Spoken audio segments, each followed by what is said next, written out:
नमस्कार मित्रांनो. राज्य सरकारी कर्मचारी, अधिकारी आणि सर्व पेन्शनर्ससाठी आजची अतिशय महत्त्वाची आणि मोठी ताजी अपडेट समोर आली आहे. वित्त विभागाकडून एक महत्त्वाचा आदेश जारी करण्यात आला असल्याची माहिती समोर येत आहे आणि या निर्णयाचा थेट परिणाम लाखो कर्मचाऱ्यांच्या वेतन, भत्ते आणि पेन्शन प्रक्रियेवर होणार आहे. त्यामुळे हा संपूर्ण विषय नीट समजून घेणं खूप गरजेचे आहे. मागील काही महिन्यांपासून कर्मचारी आणि पेन्शनर्स संघटनांकडून विविध आर्थिक मागण्यांबाबत सातत्याने पाठपुरावा सुरू होता. महागाई, प्रलंबित फरक रक्कम, भत्त्यांचे समायोजन, पेन्शन गणना आणि मंजुरी प्रक्रियेत होणारा विलंब या सर्व बाबींवर सरकारचे लक्ष वेधले जात होते. या पार्श्वभूमीवर वित्त विभागाने आढावा घेऊन काही महत्त्वाचे प्रशासकीय आणि आर्थिक निर्णय जाहीर करण्याची प्रक्रिया सुरू केल्याचे समजते. नव्या आदेशानुसार विविध विभागांना आर्थिक प्रकरणे प्रलंबित ठेवू नयेत, मंजुरी प्रक्रिया जलद करावी आणि पात्र प्रकरणे ठराविक कालमर्यादेत निकाली काढावीत असे स्पष्ट निर्देश देण्यात आले आहेत. अनेक वेळा वेतन सुधारणा, भत्ता मंजुरी, निवृत्ती वेतन प्रस्ताव आणि फरक रक्कम यासंबंधी फायली महिनोन्महिने प्रलंबित राहतात. या विलंबामुळे कर्मचारी आणि पेन्शनर्स दोघांनाही आर्थिक अडचणींना सामोरे जावे लागते. त्यामुळे वित्त विभागाने विभागनिहाय जबाबदारी निश्चित करून फाईल निपटारा गतिमान करण्यावर भर दिला आहे. विशेष म्हणजे पेन्शन प्रकरणांमध्ये गणना पद्धती, कागदपत्र तपासणी आणि मंजुरी साखळी स्पष्ट करण्याबाबत मार्गदर्शक सूचना देण्यात आल्या आहेत. भत्त्यांच्या बाबतीत देखील महत्त्वाचा मुद्दा पुढे आला आहे.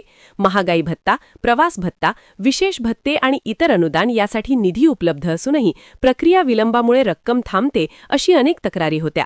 आता निधी वितरणासाठी डिजिटल मंजुरी प्रणाली आणि वेळेची मर्यादा यावर भर देण्यात येत आहे. यामुळे पात्र कर्मचाऱ्यांना भत्ते वेळेत मिळण्याची शक्यता वाढणार आहे. अधिकारी स्तरावर खर्च मंजुरी अधिकार आणि आर्थिक मर्यादा याबाबत स्पष्टता देण्यात आली आहे, जेणेकरून छोट्या प्रस्तावांसाठी उच्च स्तरावर फाईल पाठवण्याची गरज कमी होईल आणि निर्णय जलद होतील.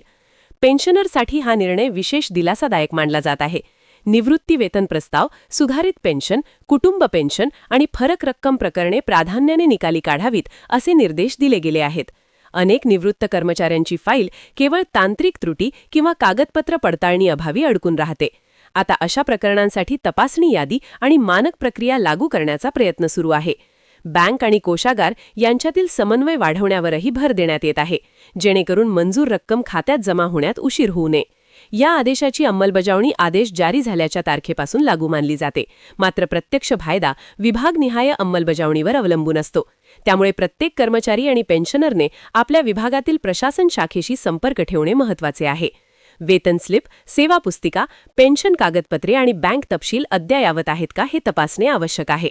काही ठिकाणी अफवा पसरत आहेत की सर्वांना तात्काळ मोठी वाढ किंवा एक रकमी रक्कम मिळणार आहे, पण अधिकृत परिपत्रकाशिवाय अशा बातम्यांवर विश्वास ठेवू नये. शासन निर्णय आणि वित्त विभागाचा लेखी आदेशच हा अंतिम आधार असतो. कर्मचारी संघटनांनी या हालचालीचे स्वागत केले असले तरी अजून काही प्रलंबित मागण्या असल्याचे सांगितले जात आहे. पुढील बैठकीत आणखी आर्थिक निर्णय होऊ शकतात अशी शक्यता व्यक्त केली जात आहे. शासन पातळीवर आर्थिक शिस्त, नियंत्रित खर्च आणि पारदर्शक प्रक्रिया यावर भर दिला जात आहे. E office, digital file tracking, online मंजुरी आणि थेट बँक जमा प्रणाली यामुळे भविष्यात वेतन आणि पेन्शन प्रक्रिया अधिक वेगवान आणि पारदर्शक होणार आहे.